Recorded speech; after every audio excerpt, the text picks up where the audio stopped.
Aujourd'hui, des nouvelles inquiétantes nous parviennent d'Ukraine.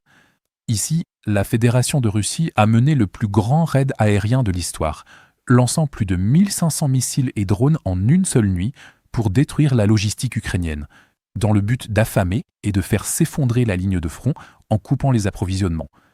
Ce qui s'est passé ensuite a cependant choqué les stratèges militaires russes et leur a montré à quel point ils sont encore loin de la victoire. L'attaque russe la plus massive de l'histoire a commencé le 13 mai, lorsque la Russie a d'abord lancé près de 900 drones Shahed simultanément. Les frappes étaient concentrées sur les régions occidentales du pays afin de faire tomber des nœuds logistiques ukrainiens clés. La Russie a fait passer les drones par la Biélorussie et la Moldavie, dans le but de dérouter les unités de défense aérienne ukrainiennes en attaquant depuis des directions inattendues, à l'ouest ou au nord, et non depuis l'est et le sud comme d'habitude.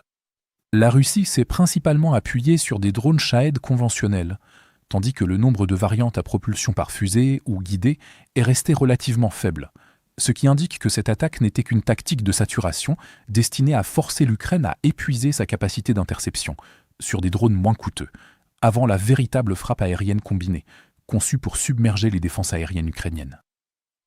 Après la première vague, la Russie a immédiatement lancé 675 autres drones Shahed et d'autres types pour saturer davantage les défenses ukrainiennes. Ces drones étaient destinés à ouvrir la voie à des missiles transportant des ogives bien plus puissantes. La Russie a ensuite lancé 3 missiles balistiques Timzal, 18 missiles balistiques Iskander et 35 missiles de croisière K. La menace de nouvelles frappes russes restait élevée, car la Russie n'a pas utilisé de missiles de croisière Calibre ou Iskander K lors de cette dernière attaque, préférant s'appuyer sur l'aviation stratégique et les missiles balistiques Iskander Monsieur. Cela montre que de nouveaux tirs de missiles sont très probables puisque la Russie dispose encore d'assez de missiles d'autres types. L'objectif de la Russie avec cette frappe massive était de perturber la logistique ukrainienne dans l'ouest du pays, en frappant les liaisons de transport et les infrastructures ferroviaires. Ces routes sont cruciales, car la plupart de l'aide militaire occidentale entre dans le pays depuis la Pologne, par le rail. Et en ciblant cette infrastructure, la Russie cherchait à couper l'accès de l'Ukraine à des approvisionnements militaires essentiels.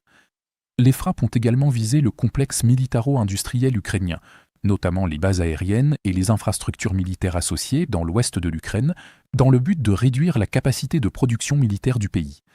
Des dépôts de carburant et d'autres installations logistiques liées à l'effort de guerre ont aussi été attaqués pour ralentir l'acheminement du matériel de guerre vers le front et provoquer un effondrement. Cependant, la Russie n'a pas seulement frappé des cibles militaires et logistiques, mais aussi des cibles civiles, en particulier à Kiev, où des immeubles résidentiels et des entreprises civiles ont été touchés. Il est particulièrement notable que la Russie ait utilisé la tactique du double tap, dans laquelle des missiles balistiques frappent à nouveau les mêmes endroits plusieurs heures après l'attaque initiale afin de blesser les secouristes ukrainiens. Les attaques ont également endommagé les infrastructures portuaires à Odessa ainsi que des installations énergétiques, notamment un gazoduc dans l'oblast de Dnipropetrovsk et des sites d'infrastructures dans les régions de Kharkiv et de Jitomir. À l'échelle nationale, plus de 180 sites ont été endommagés, dont plus de 50 immeubles résidentiels. Malgré l'ampleur de cette attaque nocturne massive de la Russie, l'Ukraine a tout de même réussi à abattre 94% des drones entrants et 73% des missiles, annulant pratiquement tous les efforts russes. Cela fait de cette opération l'une des plus grandes réussites de la défense aérienne ukrainienne depuis le début de la guerre, même si l'ampleur et la composition des missiles utilisés lors de l'attaque étaient remarquables.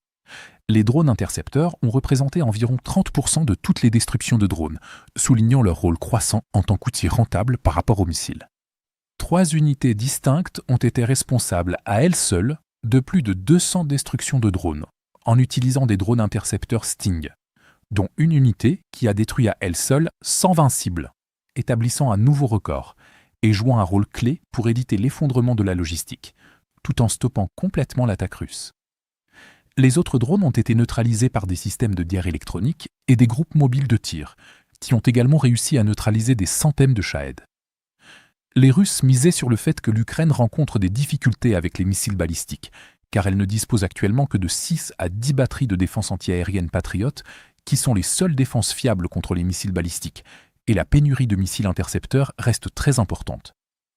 Malgré ces limitations, la défense aérienne ukrainienne a tout de même réussi à détruire les 2 tiers des missiles balistiques entrants, alors que leur interception reste difficile en raison de leur trajectoire et de leur vitesse. En revanche, l'Ukraine peut détruire efficacement d'autres cibles, comme les missiles de croisière, dont il a réussi à abattre environ 82%. Recourir à une attaque d'une telle ampleur n'est pas tenable pour la Russie, car sans obtenir d'effet décisif, à savoir l'effondrement logistique attendu suivi de l'effondrement du front, cela montre clairement que les stocks actuels de la Russie sont loin d'être suffisants pour briser l'Ukraine. Globalement, la vaste opération tant attendue par la Russie a complètement échoué à atteindre son objectif principal, qui était de couper l'Ukraine de ses approvisionnements militaires, malgré le lancement de la plus grande frappe aérienne combinée de son histoire. Même après avoir engagé un nombre inédit de drones et de missiles, Moscou n'a pas réussi à isoler l'Ukraine du soutien occidental sur le plan opérationnel, ni à couper les voies ferrées vitales. Cette frappe a plutôt mis en lumière un problème stratégique croissant pour la Russie. Si des attaques de cette ampleur ne parviennent toujours pas à briser la logistique et la défense aérienne ukrainienne, alors les prochaines campagnes exigeront probablement encore plus de ressources pour des résultats de plus en plus limités. Si vous souhaitez découvrir d'autres développements importants d'aujourd'hui que nous n'avons pas pu aborder dans cette vidéo, n'hésitez pas à consulter notre carte interactive de l'actualité. Le lien vers notre carte interactive se trouve dans la description ci-dessous. Merci d'avoir regardé cette mise à jour et un merci tout particulier à tous ceux qui suivent déjà notre carte interactive.